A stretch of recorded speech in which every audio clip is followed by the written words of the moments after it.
Bom, então veja bem, é, a aplicação dessas tecnologias da informação e das comunicações, tá certo? Na área da saúde é o que se passou a chamar informática em saúde, informática médica, e hoje já se fala de uma forma mais ampla em saúde digital, porque ela não está voltada só para as atividades de prestação de informação ou de prestação de serviços de teleatendimento, né, em pacientes que estão com algum agravo. Hoje, a saúde digital implica, inclusive, né, na orientação de pessoas que estão precisando de informações para a sua saúde. Tá certo? Hoje isso está englobado. Principalmente porque o padrão, né, da medicina, né, mudou muito. Há algum tempo atrás, a maioria das pessoas morria de doenças infecciosas. Não existia antibiótico, não existia nada, né?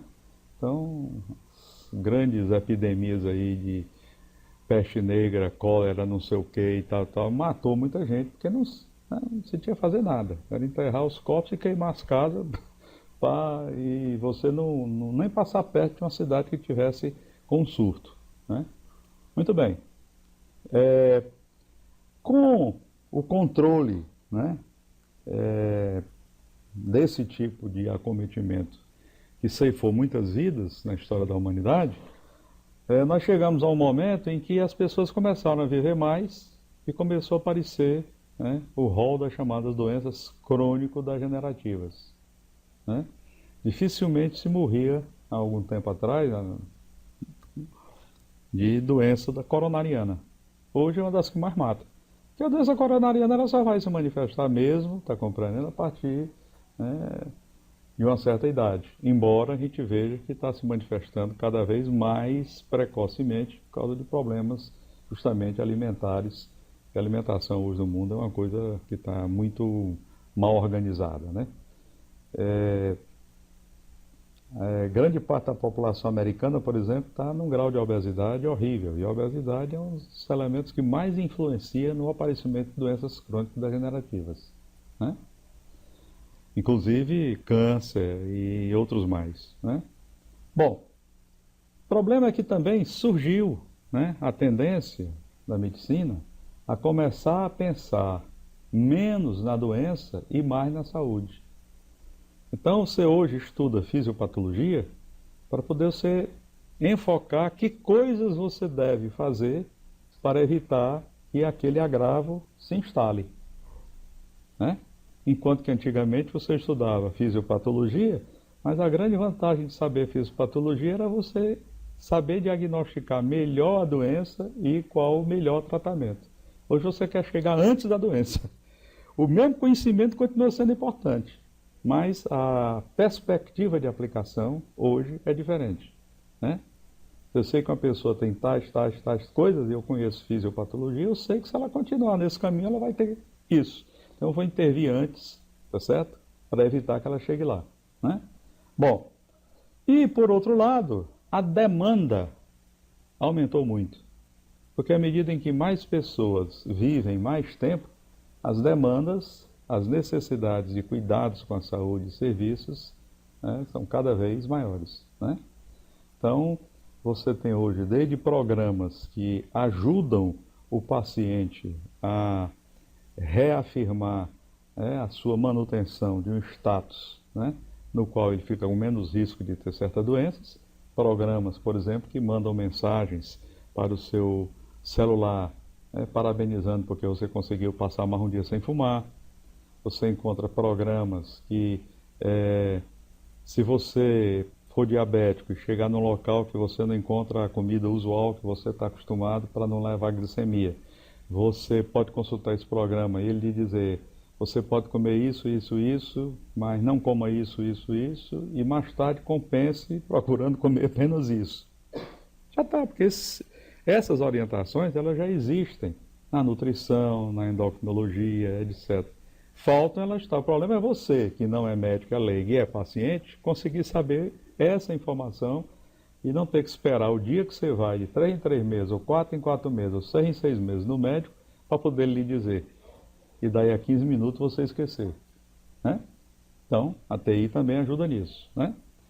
Mas hoje eu quero falar especificamente na área de telemedicina e telesaúde, porque uma das maneiras de você também reforçar a possibilidade de prestar serviços, né, pode muito melhorar, né, às custas de você ter condição de fazer isso remotamente.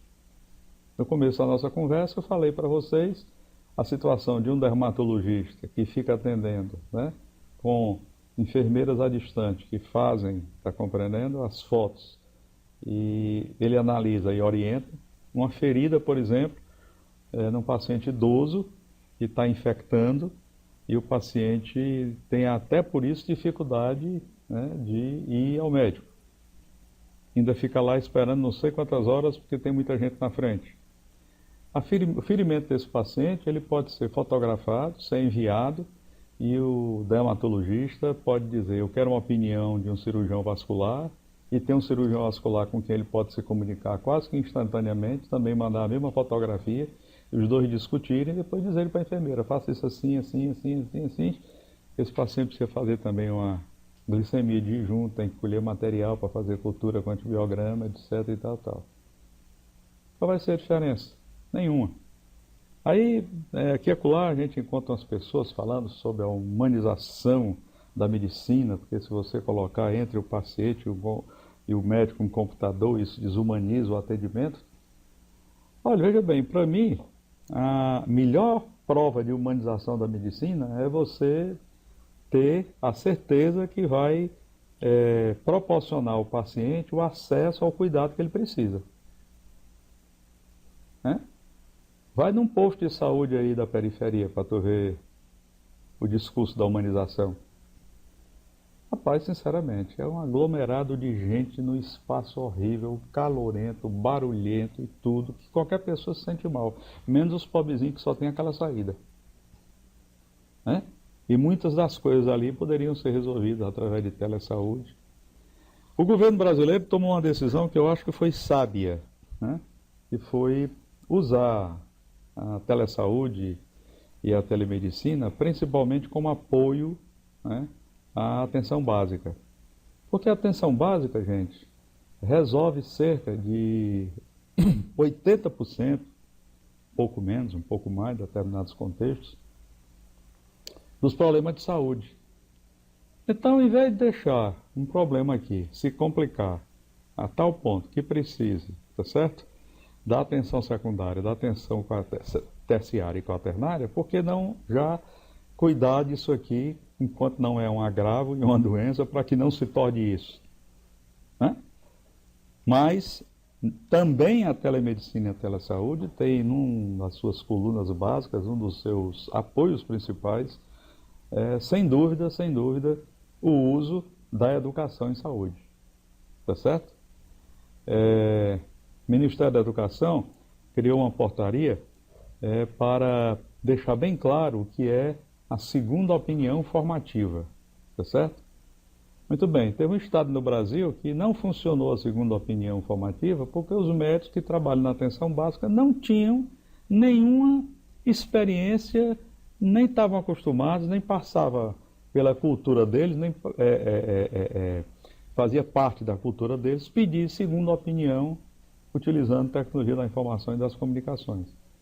Mas muito provavelmente caíram naquela faixa das pessoas que sabem o que são usuários para coisas irrelevantes, mas para coisas mais relevantes eles não conseguem atender, atinar com o valor daquilo. Ou seja, ficam letrados digitais, mas incluídos digitais, certo? Pelo menos para a sua área de ação específica, muito pouco, né? Bom, esse programa foi inaugurado aqui no Ceará em 2007. Em 2007 nós fizemos a primeira transmissão de um eletrocardiograma, está compreendendo, de uma cidade do interior aqui para Fortaleza, numa simulação, claro, não era um paciente real, era um paciente fictício, né? Fictício assim, era um paciente híbrido, que não tinha nenhuma doença cardíaca, e nós fizemos um eletro dele, que claro, era normal, e mandamos aqui para Fortaleza, né, simulando um cardiologista que atenderia, viria o eletro e diria que o paciente está bem. Fizemos uma historiazinha clínica, dizendo que ele teve uma dor precordial, etc. e tudo. Vocês imaginem a quantidade de pacientes que é transferido do interior para locais que têm atendimento em cardiologia, que estão com dor precordial e que não nem será, está compreendendo, insulto cardíaco, não será um infarto agudo do miocárdio. Mas aqueles que estão tendo infarto agudo do miocárdio, esses precisam ser transferidos com rapidez e com cuidado. Por quê? Porque quando sabe que começa um infarto, 30% das pessoas, né, vão no primeiro surto. Né? Um IAM, ele ceifa a vida em 30% já no primeiro ataque, certo? E se não isso não ocorrer, abre-se uma janela de tempo, né? E essa janela de tempo, se passar dela sem cuidado nenhum, né, não se consegue diminuir, tá certo? Substancialmente a necrose cardíaca, o paciente depois entra numa situação muito complicada. Alguns passam, inclusive, para a área da necessidade de um transplante. Né? E embora a área de transplante no Brasil tenha crescido muito, a parte de transplante cardíaco não cresceu muito. Cresceu, mas cresceu muito aquém do que precisaria. Né? Então veja bem, o médico que está no PSF lá no interior, recebe no seu posto onde ele trabalha um paciente com uma dor precordial, etc., e se sentindo mal e tudo, e ele tem à distância um cardiologista que possa receber pelo menos o eletro, conversar com ele, tá certo? E dizer, rapaz, realmente esse paciente está infartando. Mas orientar o que deve ser feito para estabilizar o paciente, para transportar com segurança. Eu me lembro que na época, né, da epidemia de dengue, o sujeito via uma paciente com sinais de dengue, achava que era dengue no interior, e como não tinha nenhuma orientação, é claro, ele ficava morrendo de medo que o paciente piorasse e evoluísse para a forma hemorrágica, e cidadezinha pequena ia todo mundo dizer que o paciente morreu porque o doutor não mandou para Fortaleza. De qualquer maneira, ele dava um jeito de arranjar uma ambulância, botava o paciente dentro de ou uma ambulância ou uma Topic dessas aí. Pergunta se dentro da ambulância ou da Topic tinha pelo menos uma moringa daquelas antigas com água dentro. Ora, das coisas que você tem que fazer num paciente que está com suspeita de dengue é hidratar. Todo mundo sabe disso, não sabe? Aí você vem dentro de uma ambulância, nesse calorzão que está aí no interior. Não tem nem água para você tomar pela boca, porque não tem. O paciente chegava aqui, se ele não tivesse dengue hemorrágica, quando ele chegasse aqui, estava quase tendo. Eu fui na Secretaria de Saúde dizer que tinha falado com o diretor aqui da faculdade, e ele tinha se disponibilizado a disponibilizar um quarto para ter um plantonista 24 horas por dia, acoplado a um computador, está compreendendo? E as pessoas poderiam consultá-lo diretamente no computador, com a câmera e tudo e tal, de modo que ele pudesse ficar fazendo, né, um serviço de teleatendimento, né, e não sei o que e tal, e já discutimos isso para fazer por telefone, e etc, e vamos fazer por telefone, e aí me disseram até a quantidade que iam gastar para fazer por telefone. A gente aqui ia fazer sem um custo, tá? Sem custo nada. Né? E ainda assim, se fosse cobrar alguma coisa, era muito mais barato do que fazer por telefonia. Entendeu? Terminaram não querendo. Ou seja, utilizar a telemedicina e telesaúde é uma coisa que está muito a ver também com o conhecimento e o convencimento do gestor, está compreendendo? Porque se ele não se tiver interessado, etc e tudo, ou estiver interessado em outra coisa, né? Bom, então vamos em frente. Hoje a saúde digital implica tudo isso, telemedicina, telesaúde, formação à distância, educação na área da saúde, educação para o profissional, educação para o paciente, tá certo? A melhor coisa que você pode fazer com o diabético é deixar esse diabético bem informadinho a respeito de diabetes. A melhor coisa que você pode fazer com uma pessoa que tem hipotiroidismo é informá-lo o melhor possível a respeito do hipotiroidismo, né?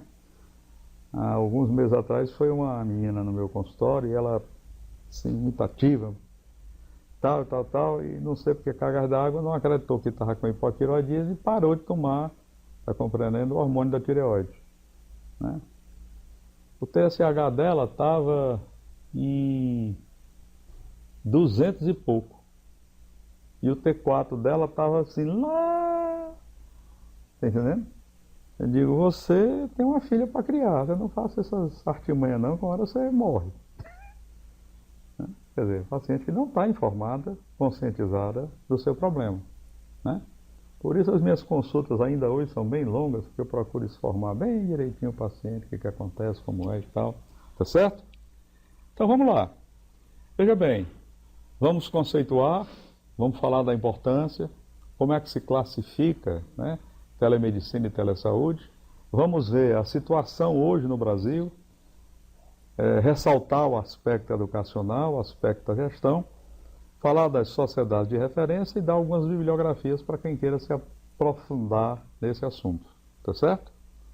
Bom, na realidade, segundo a Organização Mundial de Saúde, a telesaúde e a telemedicina procuram prover cuidados médicos e de saúde, vencendo dois elementos que funcionam como barreiras, né? Que é a distância e o tempo. Tem condições de colocar cardiologista em cada cidade brasileira? Não tem, né?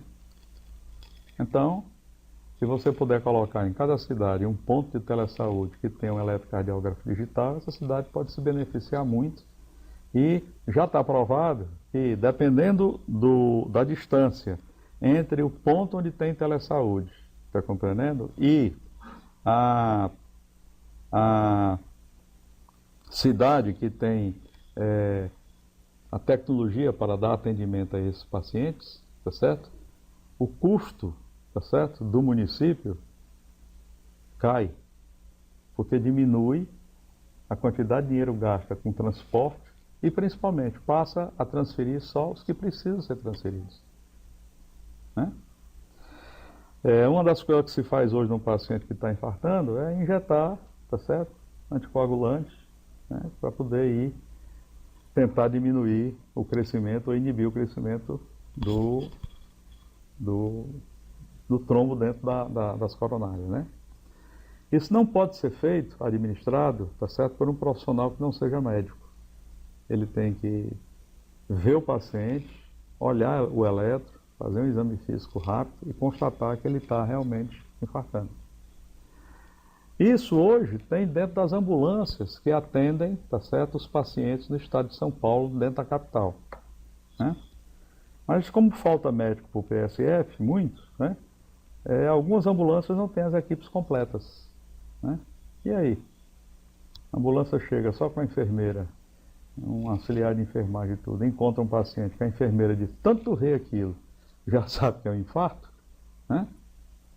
Mas ela não pode dar medicação, porque é exclusivo da prescrição médica. E tem a medicação dentro da ambulância.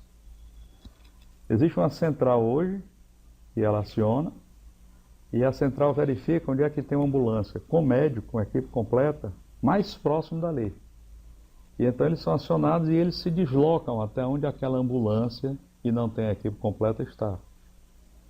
Constata, autoriza a medicação, comunica para a central e a central de regulação passa a olhar qual é o hospital com capacidade para atender pacientes nessa situação mais próximo. Quando faz o atendimento e o paciente estabiliza, já vai direto lá, chega lá, já tem um leito reservado, guardado, etc. Tudo. Como é que se faria isso sem comunicação, sem telecomunicação, sem uso de telesaúde? Né? Então, é óbvio que muitos pacientes devem sua vida a procedimentos dessa natureza, tá certo? Na realidade, no Brasil, faz uma diferença entre telesaúde e telemedicina. Essa é uma diferença aqui. E aqui tem outra diferença também. Telemedicina e telesaúde não faz parte, né, da medicina nem da saúde. Porque, como usam tecnologia da informação e das comunicações, há uma resistência muito grande do pessoal da área de ciência da computação em que isso faça parte da saúde. Eles acham que se fizer assim, o pessoal da ciência da computação, a informática, vai ficar sendo apenas um meio e não um fim. Ora, mas não é mesmo, fim nunca, nem será nunca. É um meio. O fim é o paciente, né? E nem há necessidade de nós médicos ou profissionais da saúde em nos tornar, não há nenhuma necessidade, né, em nos tornar cientistas da computação, informatas da computação, está compreendendo? E sim informatas da saúde. Então eu preciso saber trabalhar, está compreendendo? Com os recursos e não saber e dar suporte a recursos. Essa aula está sendo gravada. Eu tenho um técnico que está expert nisso, ele chega aqui, ele grava direitinho. Tem outro técnico lá dentro que vai editar a gravação. Quando tiver tudo arrumadinho, tem outro técnico que vai colocar no HTML da página.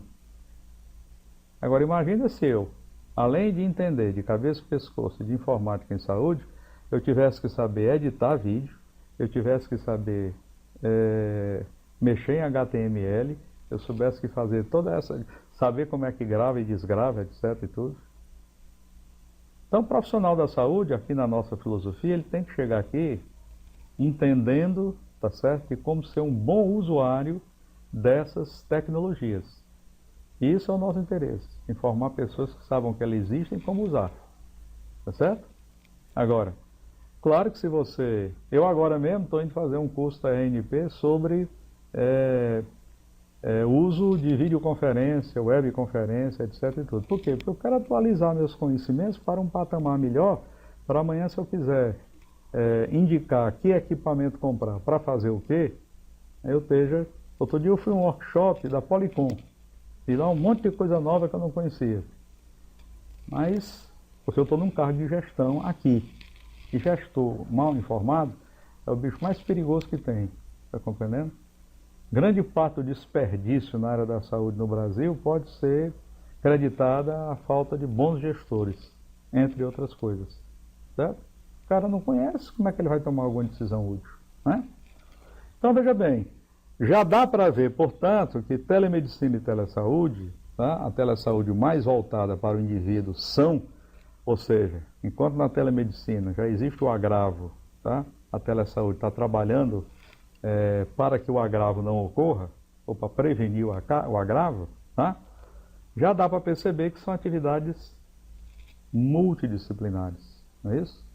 Nós aqui na equipe temos psicólogos, temos informatas, temos programadores, tá certo?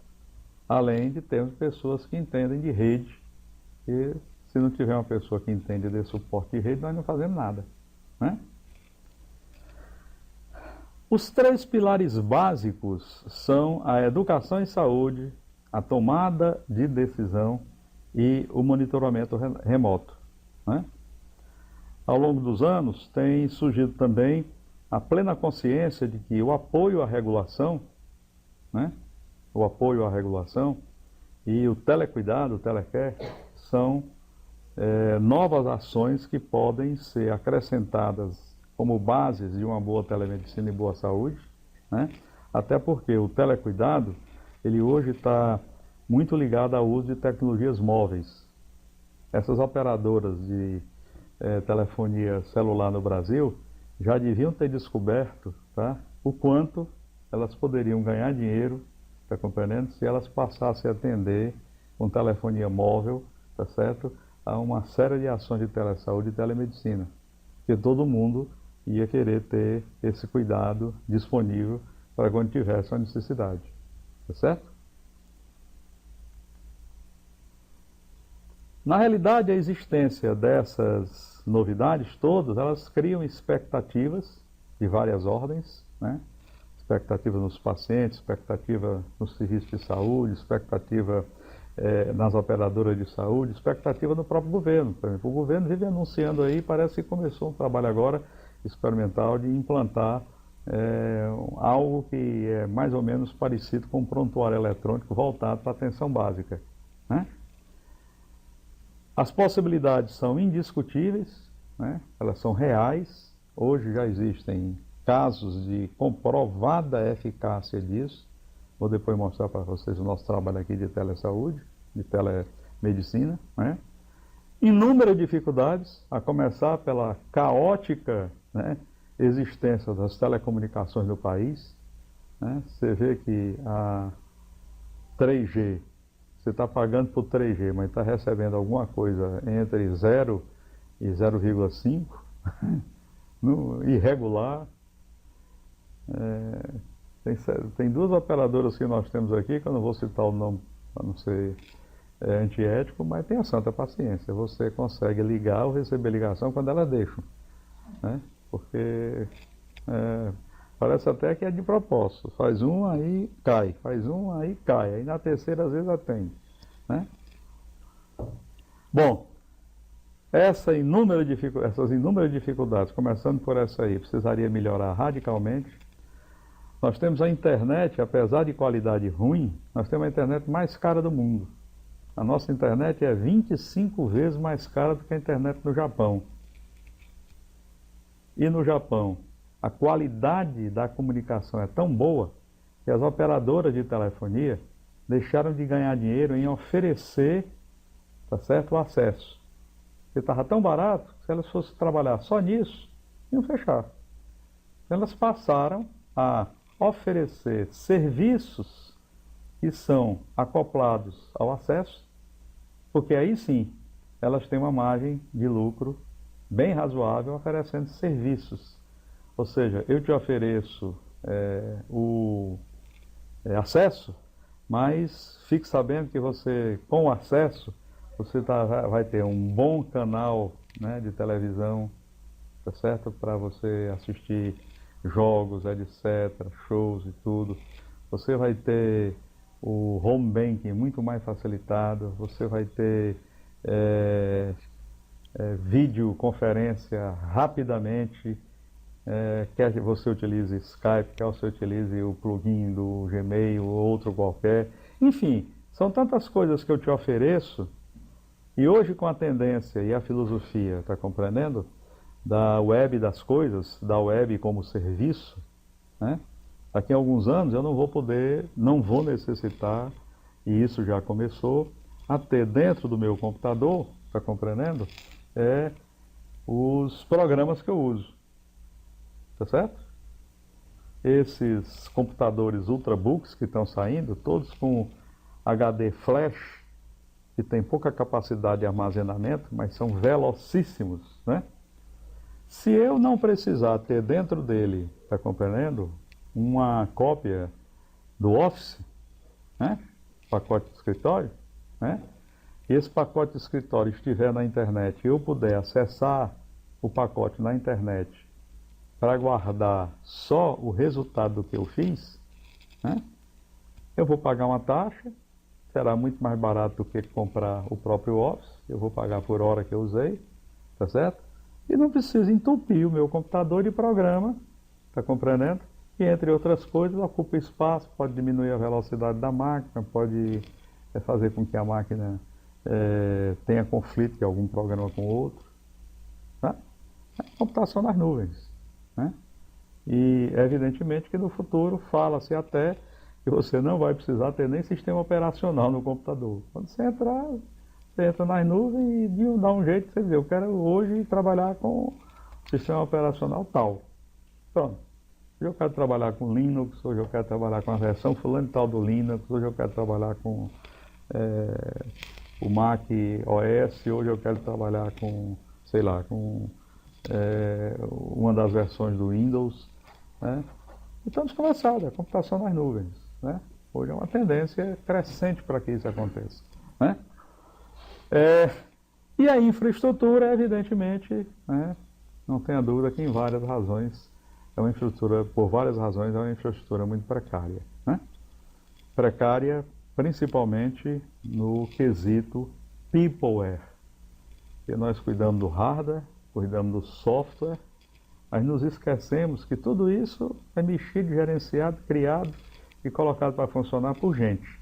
Então a gente esquece o peopleware. Não dá a quantidade de locais, está compreendendo?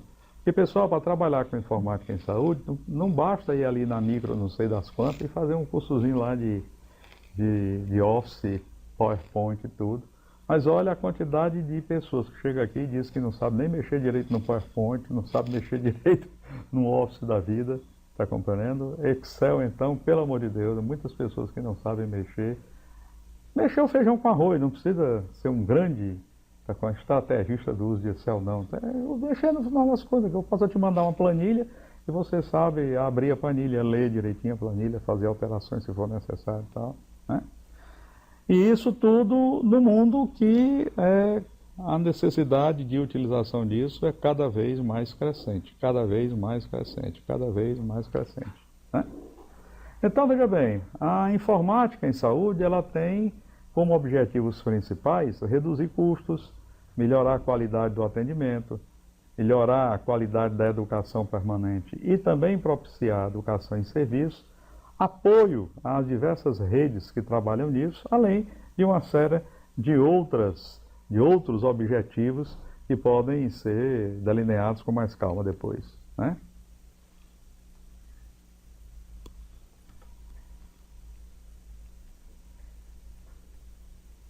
Oxe.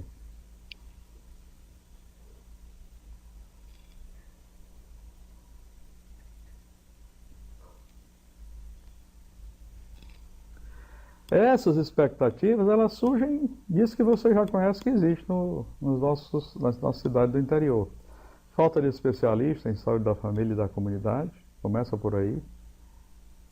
A grande maioria das nossas escolas médicas ainda não aderiu à situação de mudança proposta pelo governo, de mudança curricular, para não mais formar aquele profissional com expertise em 4 áreas, né? E formar um médico generalista que, se for trabalhar na atenção básica, não estranhe a atenção básica, né? O tipo e o conhecimento dos profissionais da atenção primária, né? As necessidades de atualização que são constantes, as necessidades de interiorização do ensino médico e a melhora na qualidade do ensino e principalmente na melhora da qualidade da aprendizagem. Nós temos que usar essas novas tecnologias não é para melhorar o ensino, não. É para melhorar o ensino e melhorar a aprendizagem, né? É uma discussão também muito longa que não vai ser feita aqui porque a finalidade da aula não é essa, né? Bom, quais são os fatores determinantes? Sem dúvida, a melhoria da conectividade é um fator determinante. Apoiar as equipes do PSF também é um fator determinante. O uso de tecnologias móveis cada vez mais se torna determinante, né? Dentro e fora dos hospitais, dentro e fora do ambiente hospitalar, do ambiente ambulatorial, né? Isso precisa ser feito e com um forte viés de aplicação, está compreendendo, no atendimento domiciliar. Integração dos diversos parceiros, né? Então nós precisamos saber que, além de ser algo de natureza multidisciplinar, tá? É algo que só consegue fazer se tiver integração dos parceiros. Se ficar secretaria fulano de tal achando que ela que tem que ser dona do processo, o hospital fulano de tal achando que ele tem que ser dono do processo, a universidade fulano de tal achando que ela tem que ser dona do processo, isso não resolve nada. Então tem que discutir qual é a competência de cada um, qual é a necessidade de cada um. E a competência de cada um e a necessidade de cada um, observando quem é que tem o maior nicho, tá certo? De expertise para gerenciar um determinado projeto, é assim que tem que decidir quem é que gerencia o projeto, né? Ah, sem mim você não faz. Eu digo, mas também sem a minha participação você não faz. Vai ser muito mais caro para você tentar ter autossuficiência nessa área, para o que você quer fazer, que é um público pequeno, do que você me deixar gerenciar o projeto e tomar conta de tudo, sem que eu interfira nas suas atividades, mas sabendo que você é um parceiro confiável que vai fazer as suas atividades funcionarem para não impactar no meu trabalho. É assim o mundo de hoje. Aquele mundo que era o segredo, é a alma do negócio, esse mundo, esqueçam dele, né? Eu gosto muito de citar alguns paradigmas da psicologia neurolinguística, que hoje está cada vez mais sendo valorizada, com o crescimento, né, da neurociência, né, em que eles dizem o seguinte: o mapa não é o território. Cada um de nós, tá, tem uma ideia do território da Faculdade de Medicina. mas nenhum de nós tem o mapa do território da Faculdade de Medicina completo, né? Mapa aí está aplicado não apenas território físico, geográfico, mas também o mapa, está compreendendo, de conhecimentos que existe, né? Eu só tenho condições de melhorar o meu mapa, né, se eu interagir o meu mapa com pessoas que têm também outro mapa, para que da interface dessa interação saia ganho por dois lados. Tá certo? Então, como ninguém tem um mapa, a melhor maneira do mapa melhorar é você abrir o jogo e discutir e compartilhar. Você vai melhorar as suas informações e eu vou melhorar as minhas. Não tem aquele velho comentário que diz que se duas pessoas, cada uma com a maçã na mão, se encontrarem e trocarem as maçãs, cada uma vai sair com a maçã na mão. Mas se duas pessoas inteligentes se encontrarem e trocarem ideias, cada um vai sair com as suas ideias e enriquecido pelas ideias do outro. É bem diferente. Então isso, na programação neurolinguística, se chama a troca de mapas. Então você tem que ter aceitação nas discussões. Por isso é que as metodologias ativas de aprendizagem funcionam tão bem. É porque as metodologias ativas podem proporcionar essa troca de informações e aí você ativamente discutindo em cima de bases corretas e racionais, você pode melhorar o seu aprendizado. Porque também fazer metodologia ativa, tá certo, em cima de bases não racionais ou de informações não adequadas, vai contribuir para aumentar a burrice. Né, ou a desinformação, tá certo? Nós temos no Brasil uma rede que trata muito disso, que é a Rede RUT, Rede Universitária de Telemedicina, né? Então nós somos também um ponto da RUT. Aí hoje aqui é muito comum ter reunião na qual estão reunidos proctologistas de várias universidades do país, inclusive a fase 2 da RUT, a fase 3 está começando, passou a incluir não só hospitais universitários, mas hospitais de formação. Tá certo? Qualquer hospital que tenha residência médica pode entrar na RUT, né? Exceto se for um hospital privado, né? Porque a RUT não aceita instituições privadas, o que eu acho também que não é muito correto. Ela deverá, em algum momento, aceitar instituições privadas. Podia começar com as filantrópicas, podia começar com as que não são com finalidade comercial, etc. e tudo. Porque, afinal de contas, parte do dinheiro que é gasto na RUT é pago, é parte do imposto que essas instituições pagam também, né? Todos nós pagamos imposto, não tem saída, né? Bom, e aqui nós temos possibilidade, depois se vocês quiserem ver a lista, é muito fácil saber, e vocês irem assistir, espontaneamente ou não, uma sessão de gastro, em que tem professor de fora dando aula, professor daqui dando aula e discutindo. Tem uma que eu vejo muito concorrida aqui, que é a sessão de saúde do adolescente, né? Muito boa, o pessoal vem. Alguns já chegaram, inclusive, a institucionalizar, dizendo que é parte também do currículo para os residentes e os alunos. Então, aquela SIG faz parte do currículo dele, institucionalizou a coisa, tá? E uma coisa é você ver um colega de 3 em 3 anos, 2 em 2 anos, e outra vez é você ver o colega todo mês, né? Fora as discussões que ocorrem depois da SIG, tá certo? Através de outras ferramentas, né? Tem SIG de dermatologia, tem SIG, uma lista de SIGs enorme.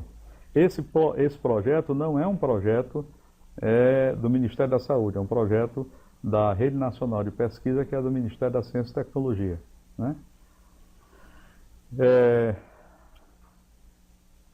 Do Ministério das Comunicações, desculpem, né? E a RNP foi a responsável pela implantação da internet no Brasil, não a comercial, mas a responsável pela implantação da internet, tá certo? Das universidades, etc., os centros de pesquisa e tudo, né?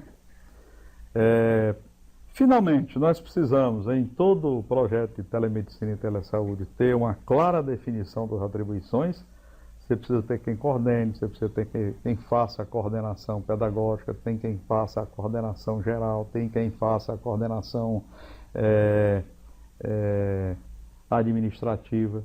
Porque uma pessoa só não vai conseguir fazer tudo, certo? Tem aqui, o Ministério fez uma coisa engraçada que foi não aceitar nos projetos dele, o Telesaúde e a UNASUS, a participação de nenhum funcionário da universidade na execução do dia a dia.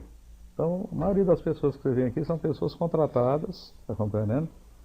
E são pessoas contratadas não pela universidade, mas pelo projeto, tá certo? Porque assim, por exemplo, nós não paramos de trabalhar aqui na greve.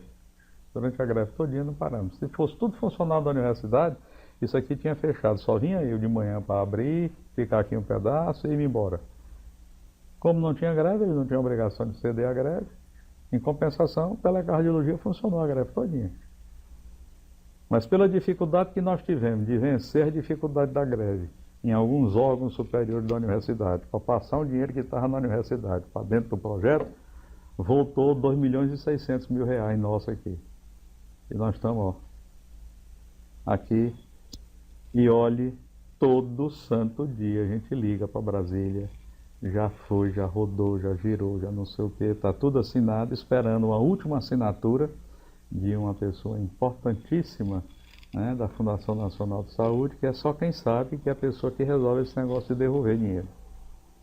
E a gente com um curso de especialização pronto para ir ao ar a qualquer momento, a gente não pode começar o curso, que deveria ter começado em março, nós já estamos, né, em junho, né? Por quê? Porque não tem dinheiro para pagar tutor. Nós temos uma lista de tutores que nós formamos, mas eles precisam de remuneração. Como não pode ter remuneração, está compreendendo? Porque não chegou o dinheiro, ninguém se sensibilizou para agilizar o processo de devolver o dinheiro, nós estamos na iminência de não conseguir nem dar o curso esse ano. Quer dizer, ó, pessoal, lamentavelmente, agora vocês não precisam mais mandar, porque nós vamos suspender o curso. Escolha do Brasil, né?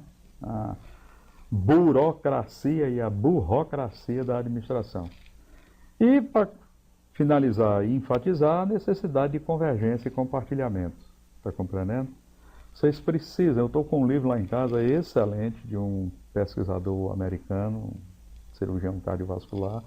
O cara resolveu, dentro da cirurgia cardiovascular, passar a se dedicar mais ao transplante e trabalhar em todos os setores e instâncias que envolvem, né, serviços para um transplante ocorrer com segurança. Transporte, a parte imunológica, tal, tem uma visão, né? E então ele passou a ver como é importante nessa área o uso da tecnologia da informação. E aí passou a estudar, etc, e tudo, publicou um livro muito interessante, está em inglês, né? E uma das coisas que ele mais bate é que nós nunca teremos uma medicina de qualidade no mundo se nós não aprendermos a compartilhar informações, né? Nunca. E é fundamental manter, né, esse padrão que vem desde Hipócrates, que dizia que a ciência médica é uma ciência tão especial que ela só deveria ser passada de pai para filho. Acabou. Tem isso não. Você tem que compartilhar a informação, né? Está mais do que demonstrado em diversas outras áreas, tá certo? Inclusive a área de software livre. E quando você compartilha informação, a coisa melhora. Por que o movimento do Linux, né, é tão forte? Porque pessoas de altíssimo gabarito pegam uma parte do seu tempo e doam para melhorar algumas coisas e disseminar para a comunidade. Aí tu trabalha um pouquinho ali, eu trabalho um pouquinho aqui, você trabalha outra ali, etc. e tudo, e dissemina para a comunidade. O sistema operacional tem sempre uma quantidade enorme de pessoas que estaria desenvolvendo e que nenhuma firma no mundo teria condição de pagar tanta gente, tá certo? Para colocar um sistema operacional em funcionamento, né? É a mesma coisa da informação livre, né? Da luta pela informação livre, né? Bom, os periódicos médicos, muitos deles estão se tornando livres, né? Ou parte livre, parte não. Bom, dificuldades, né? Uma das coisas mais difíceis é você conseguir que esses projetos de tecnologia da informação e das comunicações aplicados à saúde tenham um prazo longo. Toda vida que muda gestor, toda vida que muda governo, tem umas modificações que de início atrapalham, de início não sei o quê. Por exemplo, nós começamos o telesaúde, não tinha Provab. Agora tem o Provab e o Ministério quer que cada ponto onde tenha um profissional do Provab, está compreendendo, seja colocado um ponto de telesaúde, né? E nós estamos trabalhando nisso. Mas está aqui, ó, uma quantidade de computadores que foi comprado e chegou aqui em 2010. E só esse ano o Provab tornou-se obrigatório. E a primeira reunião que eu fui, ouvi falar do Provab, eu lá na reunião perguntei se eles não tinham noção de que se não fosse considerado obrigatório, né, muito provavelmente ia haver, tá certo, uma evasão no curso muito grande. Quando foi agora esse ano, veio obrigatório, e se o cidadão estiver fazendo o Provab lá não sei aonde tudo, para ganhar aqueles pontos para residência e tudo, mas ele não mostrar desempenho no curso de especialização, tá? Não mostrar que está participando do telesaúde, pedindo opinião, ele vai desligado. Entende? Então, só que aí nós estamos sem poder começar o curso porque o dinheiro não chega, né? E o nosso vice-reitor já disse, sem dinheiro não comece o curso, porque você vai ficar devendo aí o bocado de profissional tutor e você não tem como pagar e nem eu tenho onde arranjar dinheiro, desviar dinheiro, nem arranjar dinheiro para fazer pagamento desses tutores, né? E eu não posso pagar do meu bolso, né? O velho problema, né, da baixa inclusão digital e do baixo letramento digital, né, dos profissionais de saúde, uma resistência à mudança elevadíssima, né? Uma vez eu ouvi uma frase que dizia assim, é mais fácil mudar um cemitério do que um hospital, né? E o cidadão que estava dando aula deixou, normalmente a gente projeta um slide desse, fala um minuto e meio, um pouco mais, um pouco menos e passa para frente, né? E ele falando, e aquele slide só com essa frase, né? Mais fácil mudar um cemitério do que um hospital. Aí lá pelas tantas eu comecei a entender o que ele estava querendo dizer. Ele estava dando uma aula num curso de abertura exatamente de preparação para pessoas que se servissem, passassem a servir de agentes de mudança, né? E é difícil conseguir formar pessoas que sejam agentes de mudança. E logo surge resistência de todo tempo, né? Mas rapaz, é impressionante. Olha, você conseguir tirar, né, principalmente professor de mais tempo, né, da zona de conforto dele, ele passar a utilizar essas tecnologias para melhorar a qualidade do ensino, é um negócio impressionantemente difícil. A pessoa cria uma barreira, uma resistência, só critica negativamente, é incapaz de compartilhar uma crítica ou de manifestar porque que não está entendendo que aquilo está acontecendo, já vai descendo a lenha, está compreendendo? Não responde e-mail, e é em todas as áreas. Já tentei 2 vezes colocar um curso de educação à distância na Sociedade Brasileira de Educação à Distância, e eles querem botar a educação à distância para funcionar sem que eles entendam do que é educação à distância, o que é algo impossível.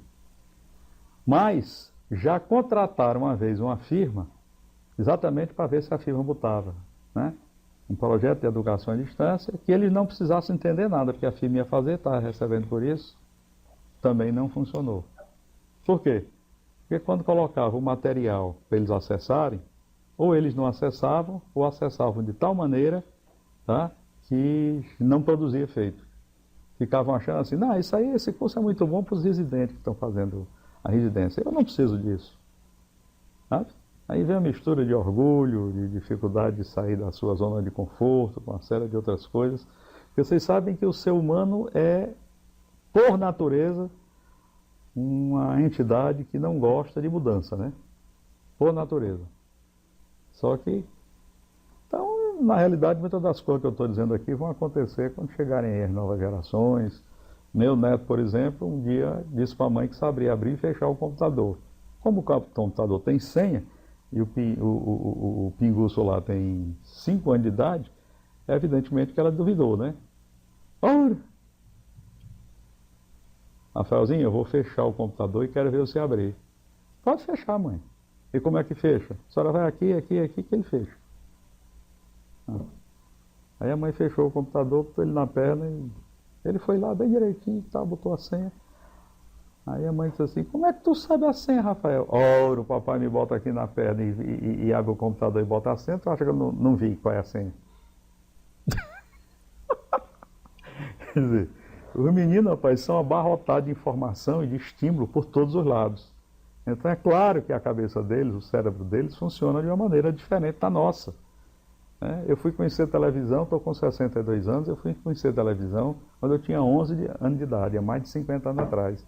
E ainda uma televisão que eu acho que a maioria de vocês não chegou a ver, preto e branco. Né? Eu me lembro da transição da TV preto e branco para a TV colorida. Quando eu assistia a TV preto e branco, a coisa que mais a gente ouvia era um apresentador dizer assim, se a televisão já fosse colorida. E, muito bem. E assim também torna-se uma dificuldade grande a dificuldade de esclarecimento dos gestores, o que também não é fácil. Eu já tentei algumas vezes, por exemplo, ir na Associação Cearense de Prefeitos para tentar fazer lá uma avaliação, mostrar para eles e tudo, até porque eles têm em conjunto uma força política enorme, né? Mas é difícil, está compreendendo? Bom, nós temos necessidades de infraestrutura que são indispensáveis, um link permanente de alta velocidade com redundância. Nós trabalhamos aqui, não temos redundância de link, e foi a internet para tudo, né? Devia ter uma redundância, uma segunda via alternativa, que se uma parar, a outra entra. Existe tecnologia hoje capaz de fazer isso sem o usuário nem perceber. Né?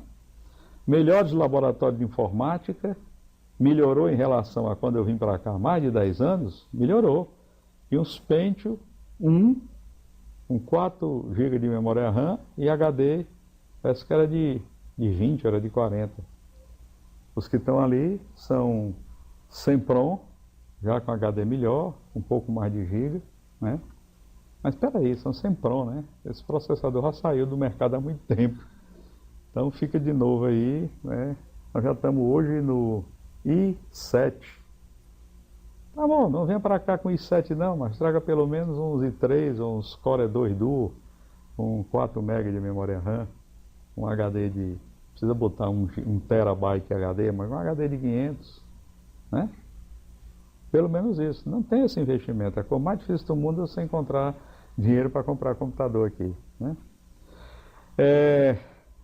Oferta a disciplina de informática em saúde na graduação, como eu lhes informei, essa disciplina já começou esse ano, mas eu passei 4 anos tentando ofertar essa disciplina, até conseguir que ela fosse julgada como uma coisa boa, aceita, etc. e tudo, né? Combater a exclusão digital, não apenas combater, tá? O letramento, a falta de letramento digital, combater a exclusão, né? E atentar para detalhes éticos, porque a gente não pode esquecer que no exercício da profissão médica, usando tecnologia da informação e das comunicações, isso não nos autoriza, está compreendendo, a esquecer princípios éticos básicos, está compreendendo? Que são exatamente a segurança do paciente, o sigilo e etc. e tudo, tá certo? Isso tem que ser mantido, né? E, finalmente, para tentar diminuir a resistência, está compreendendo? Em utilizar a coisa, criar incentivos, né? A Inglaterra tem uma história, um case de sucesso muito interessante. Em determinado momento, eles quiseram realmente botar a informática em saúde para funcionar, né? E aí, resolveram o seguinte: rapaz, quando o sujeito quer aprender, quer dirigir, quer aprender a dirigir, ele não tem que fazer um curso, ele não tem que ter uma carteira de motorista? Tem. Se o sujeito quiser aprender a pilotar avião, né? Mesmo avião mais simples, ele não tem que fazer um curso e tirar uma carteirinha, um brevet para pilotar? Tem. Então, por que quando a gente quer que o cara use tecnologia da informação, etc. e tudo, a gente não se lembra que uma das motivações muito boas é dar um curso para ele e dizer: se você não atender ao curso, não passar no curso, não demonstrar proficiência em usar a tecnologia da informação você fica proibido de exercer medicina, enquanto você não mostrar. Ah, mas eu sou um médico muito bom, sim, você é um médico muito bom, pois com tecnologia da informação você vai ficar melhor. Só que você vai ter que mostrar que fez o curso e que aprendeu. Rapaz, foi ligeiro demais. Todo mundo queria aprender. Mas no Brasil, né, dá-se mais importância, né, a importar médico, né, de outros locais, né, que não sabem nem direito de medicina, tá entendendo? Do que ensinar as pessoas a aprenderem e terem proficiência. Aí fica difícil, não fica? É uma das áreas em que precisaria conversar com o gestor. Não sei se vocês sabem, mas a CAPES criou um negócio excelente, né? Que é um curso de altíssimo nível para você aprender inglês pela internet, de graça. Né? Já andaram vendo por lá isso? E já se matricularam? Menina, tu tem que aprender o Speak English. É o jeito, não perca essa chance não. Nós professores, por exemplo, mesmo quem sabe inglês e quer dar uma reciclada, não teve essa chance. Eles não abriram. Vão dizer que vão abrir para o professor, etc. Tudo, mas até agora, só promessa. Né? Hoje, grande parte das coisas, 90% das coisas que eu leio na tecnologia da informação e saúde, eu tenho que ler em inglês. Por quê? Porque não exige muita coisa em português. Tá certo? Tenho que ler em inglês. Né? Muito bem. Na realidade, para nos aproximarmos do fim, algumas reflexões que se pode fazer é isso. Não se combate a educação digital, menos o letramento, nenhum dos dois, sem educação. Não há. Ou a gente cria a possibilidade de todo mundo passar por uma disciplina, etc. e tudo e tal, ou não vai se resolver nunca. Né? Esperar que você ir lá fora, ou então vocês vão ter que aprender no dia que a necessidade for grande, você tem que ir na marra. Eu vi muito colega meu mais antigo, alguns até que já se aposentaram, que manuseavam dentro de uma sala de cirurgia equipamentos complicadíssimos. Né? Agora, pedisse para ele botar um disquete, que até desapareceu do mercado, num drive, e olha a chance dele colocar o bicho de cabeça para baixo e deixar o drive lá encruado. Né? Ele ia botar, não entrava. Ele fazia força, o bicho entrava, mas não saía mais, né? Noção de nada, não sabia o que é um sistema operacional, não sabia o que é uma suite Office, não sabia. Eu me lembro que uma vez, eu falando aqui de uma tendência que está também já há muito tempo entrando na medicina e tudo, que é o uso do podcast. Vocês sabem o que é o podcast?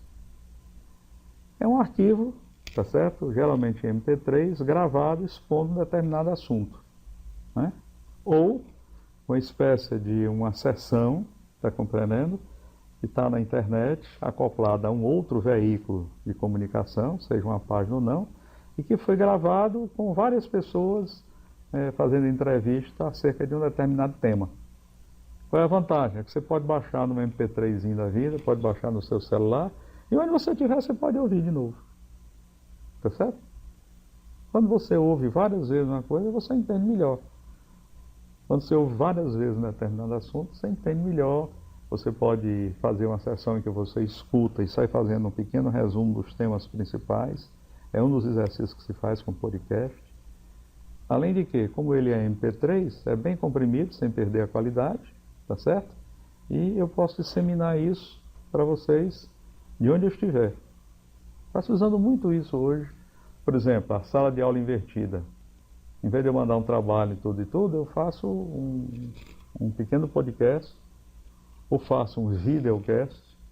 Né? Tem programas hoje que me permitem gravar da tela do meu computador, eu falando e passando algum slide, alguma coisa, depois fica pequenininho, eu mando para você.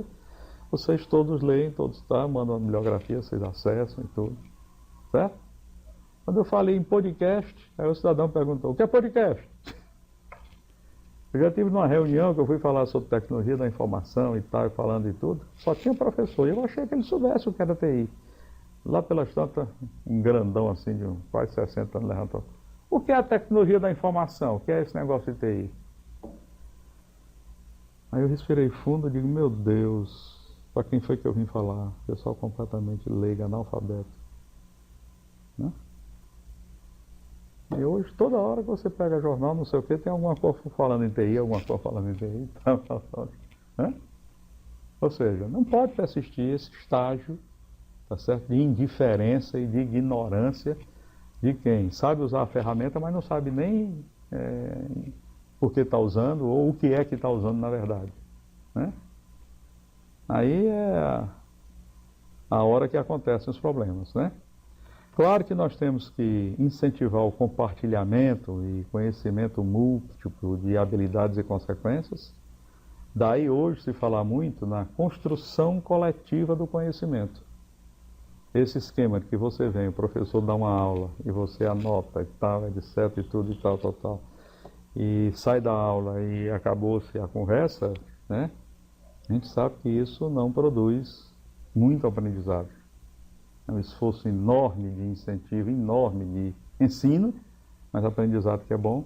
Mas se você depois utilizar alguma dessas ferramentas, um chat, uma webconferência, uma lista de discussão, um fórum de discussão, tá certo? Para dar continuidade à discussão, o que é que você achou, o que é que você não achou, etc. e tudo e tal, isso força ocorrer o aprendizado, porque você volta ao assunto, você reflete, e tem umas que são melhores do que outras, tem umas que você acopla uma com outra, porque cada uma tem uma característica diferente. Por exemplo, você nunca deve fazer uma webconferência antes de fazer, tá certo, uma discussão no fórum. Você nunca deve fazer um chat moderado antes de uma discussão prévia no fórum, certo? Isso são coisas do chamado planejamento instrucional ou design instrucional, tá certo? E, finalmente, um trabalho constante, né, para estar vencendo, né, as resistências, o preconceito e o isolamento. Resistente, sem querer mudar, sair da sua zona de conforto. Isolado, querendo sozinho resolver tudo. E agindo preconceituosamente contra o uso dessas tecnologias na área da saúde, quaisquer que sejam as desculpas, isso é o caminho para não se fazer nada. Na saída, nós vamos fazer um pouquinho de apresentação ali, ver o que o telecardiologista está fazendo, isso é o que nós temos hoje e o que pretendemos implantar, tá certo? Nas próximas etapas, tudo isso aí a gente está querendo também fazer, melhorar a rede, integrar com a FOI, instituir disciplinas, criar a rede direcionada para a saúde acoplada ao cinturão digital. Cinturão digital foram gastos 75 milhões de reais para montar o cinturão digital. Parece que até agora só tem 3 ou 4 municípios ligados ao cinturão digital. É muito pouco, né? É muito pouco, né? E principalmente com mudança de prefeitos, o prefeito que estavam querendo fazer e não fizeram, quando muda, rapaz, aí para o outro prefeito entender. Primeiro ele quer entender o que é que o outro deixou para desmanchar, para dizer que botou coisas novas, melhores do que o outro, né? Até chegar lá, agregar docentes e discentes em projetos, né, que usem TI, integrar com outros centros, eu não consigo entender porque que até hoje não se consegue fazer diuturnamente, regularmente, trabalho de videoconferência ou webconferência com Barbalho e com Sobral. Não se consegue, já se fez tudo, mas lá sempre a dificuldade é um técnico, parece que quando ele chega e vê que vai aumentar o trabalho dele, ele vai dar um jeito de não prestar, da banda não prestar, da internet ficar ruim, etc e tudo, para não ter que fazer aquilo, né? Bom, e é um sonho que eu tenho que é de criar a chamada Comunidade Virtual em Saúde do Estado do Ceará, né? Meus amigos, muito obrigado. Se vocês quiserem mandar algum e-mail, alguma coisa, está aí o meu contato, lro@ufc.br.